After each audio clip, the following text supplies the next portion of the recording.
दोस्तों, हमने आपको इससे पहले वाले वीडियो में प्राण शक्ति क्या है और इसका क्या महत्व है यह बताया तथा हमने आपको यह भी बताया कि इसको सिद्ध कर लेने से हम किस तरीके से अपने कार्य को आसान कर सकते हैं और प्राण शक्ति को विचार शक्ति से मिलाकर हम क्या क्या कार्य कर सकते हैं। तो हम इस वीडियो में आपको प्राण शक्ति अर्थात वायु को सही तरीके से लेने, छोड़ने और इसको सिद्ध करने के सरल तरीके को जानेंगे।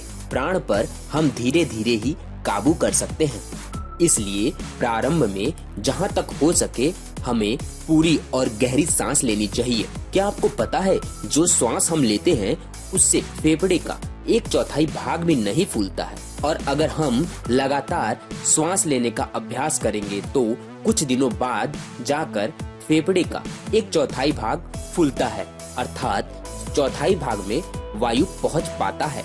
फेफड़े में पूरी श्वास भरने से वायु फेफड़े के प्रत्येक स्थान पर जाकर अधिक रक्त में मिश्रित होती है, जिससे अधिक मात्रा में रक्त शुद्ध होता है। जब रक्त श्वास के संपर्क में आता है तो उस श्वास रूपी वायु को रक्त ग्रहण करता है और शरीर के विभिन्न अंगों से लाए गए मल को कार्बन डाइऑक्साइड के रूप में शरीर से बाहर निकालता है। इसलिए अगर हमें श्वास पर सिद्धि प्राप्त करनी है तो पूरी गहरी श्वास लेनी चाहिए और श्वास को धीरे धीरे भरना और निकालना चाहिए, अर्थात फेफड़े को श्वास से पूरी तरह भरना तथा पूरी तरह श्वास को बाहर निकालना, यही प्रथम पड़ाव है प्राणवायु के सिद्धि का। केवल इतना ही करने से आपका फेफड़ा शुद्ध रहेगा, रक्त शुद्ध हो जाएगा, पाचन शक्ति ठीक हो जाएगी और आपकी आयु में वृद्धि हो जाएगी। इसमें ध्यान देने वाली बात यह है कि श्वास सदैव नाक से और धीरे धीरे लेनी चाहिए। प्राणों के इस आवागमन को ही हम प्राणायाम कहते हैं। अब हठ योग में प्राणायाम अर्थात प्राणों को सिद्ध करने के लिए 8 प्रकार की प्राणायाम का वर्णन किया गया है।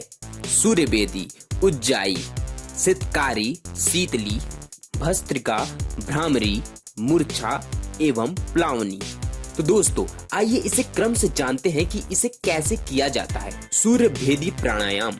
सूर्यभेदी प्राणायाम में नाक के दाहिने छिद्र से वायु को धीरे धीरे अंदर की तरफ खींचना है, अर्थात बाएं नाक को बंद कर दाहिने नाक से श्वास को अंदर लेना है। इसके बाद आपको उस वायु को यथाशक्ति रोक कर रखना है।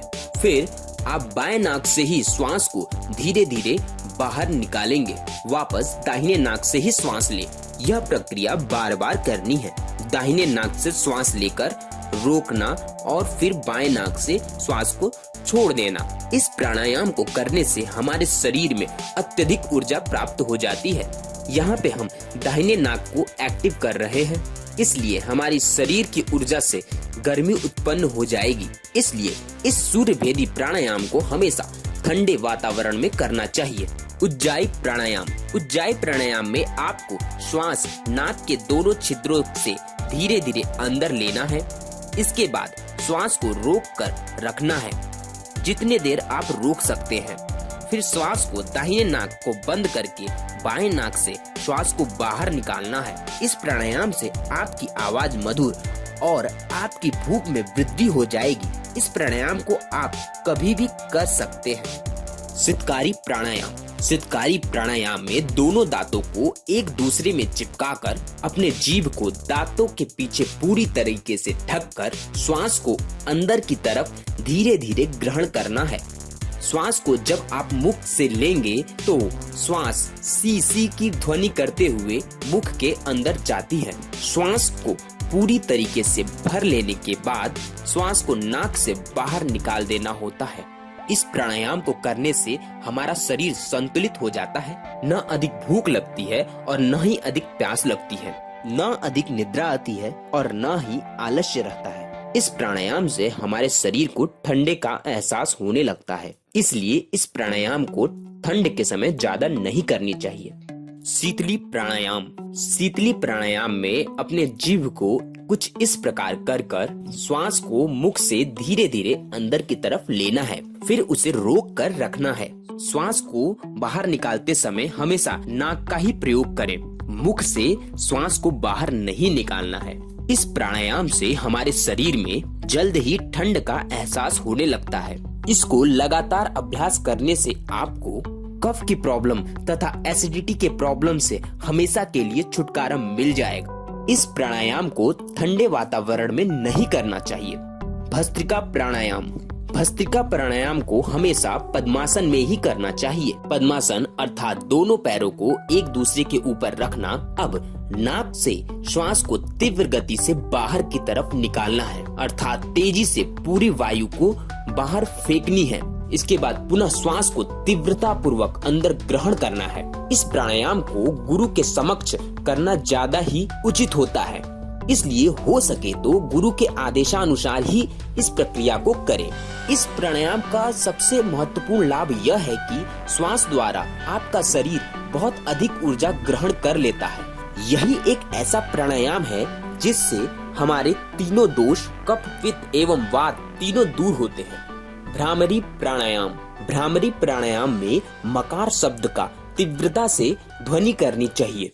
मकार अर्थात ओम उच्चारण करते समय जब हम म का उच्चारण करते हैं, उसी उच्चारण को तीव्रता से करना ही भ्रामरी प्राणायाम कहलाता है।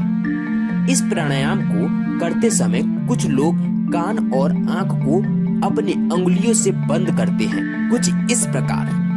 परंतु सबसे महत्वपूर्ण इसमें मकार शब्द का उच्चारण ही है। दोस्तों, हम यहाँ पे मूर्छना और प्लावनी के बारे में नहीं बता रहे हैं, क्योंकि यह प्राणायाम की जानकारी गुरु के निर्देशों में करना ही उचित माना गया है और इसे आप अच्छे से तभी समझ पाएंगे जब आपका अनुभव प्रत्यक्ष किसी गुरु के समक्ष हो। तो दोस्तों, यह 8 प्रकार की प्राणायाम जो हठ योग में वर्णित है, जिसमें से हमने आपको 6 प्राणायाम के बारे में बताए हैं। इन प्राणायामों को नियमित रूप से अभ्यास करने से आपके शरीर में एक अद्भुत आनंद की अनुभूति होने लगेंगी और प्राण के आवागमन को आप भली भांति समझ लेंगे। तो दोस्तों, आपको हमारा यह वाला वीडियो कैसा लगा, आप हमें कमेंट में जरूर बताएं। अगर आपको हमारा यह वीडियो अच्छा लगा तो लाइक और शेयर करना ना भूलें। अगर आप हमारे चैनल पे अभी नए हैं तो आप हमारे चैनल को सब्सक्राइब करें। नेक्स्ट वीडियो मिलते हैं नेक्स्ट टॉपिक के साथ, तब तक के लिए bye bye. Thank you for watching.